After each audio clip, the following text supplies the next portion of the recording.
प्रधानमंत्री नरेंद्र मोदी के भाई प्रहलाद मोदी आज दोपहर कर्नाटक के मैसूर के पास एक कार के दुर्घटनाग्रस्त हो जाने से परिवार के लोग सहित घायल हो गए। घटना के समय प्रहलाद मोदी अपने बेटे, बहू और पोते के साथ एक एसयूवी में बांदीपुरा जा रहे थे। चालक सहित सभी यात्रियों को मैसूर केजेएस अस्पताल ले जाया गया।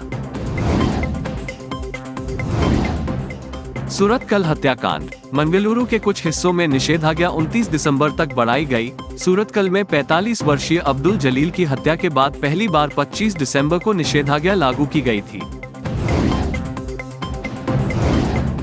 चिक्कमगलुरु, फॉरेस्ट डिपार्टमेंट का चिक्कमगलुरु डिवीजन ग्रामीणों और हाथियों के बीच संघर्ष को रोकने के लिए एक अभिनव योजना लेकर आया है।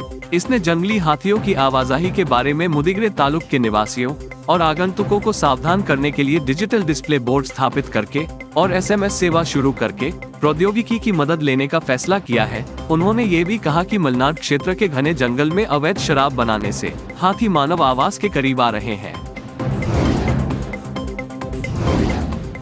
BF.7 corona virus variant, Karnataka सरकार ने मरीजों के लिए मुफ्त इलाज की घोषणा की। राजस्व मंत्री आर अशोक ने सोमवार को कहा कि बेंगलुरु में विक्टोरिया अस्पताल और मंगलुरु में वेनलॉक जिला अस्पताल को वेरिएंट के मामलों के इलाज के लिए नामित अस्पतालों के रूप में सौंपा गया है। BF.7 वेरिएंट, जो कि ओमिक्रॉन का एक सब वेरिएंट है, माना जाता है कि चीन में मामलों की वृद्धि को बढ़ा रहा है, जिससे भारतीय अधिकारियों को उपाय करने के लिए प्रेरित किया जा रहा है।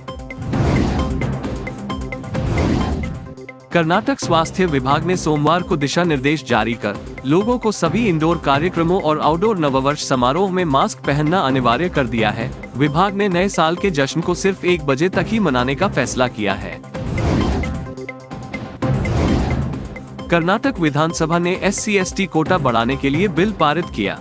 आरक्षण बढ़ाने का अध्यादेश न्यायमूर्ति HN नागमोहन दास आयोग की रिपोर्ट की सिफारिशों के बाद आया, जिसमें कहा गया था कि असाधारण परिस्थितियों में 50% कैप को पार किया जा सकता है। आयोग की रिपोर्ट को लागू करने की मांग लंबे समय से थी। कर्नाटक में 865 मराठी भाषी गांवों के प्रति अपनी प्रतिबद्धता व्यक्त करते हुए महाराष्ट्र विधानसभा ने आज सर्वसम्मति से बेलगावी, कारवार, निपानी, बीदर, भाल्की और निपानी में इन गांवों के 1-1 इंच को शामिल करने के लिए एक प्रस्ताव पारित किया। 2 पन्नों के प्रस्ताव में कहा गया है, सुप्रीम कोर्ट में इसके लिए जो कुछ भी आवश्यक होगा महाराष्ट्र सरकार करेगी। नागपुर में शीतकालीन सत्र के दौरान महाराष्ट्र के मुख्यमंत्री एकनाथ शिंदे द्वारा विधानसभा में संकल्प पेश किया गया था।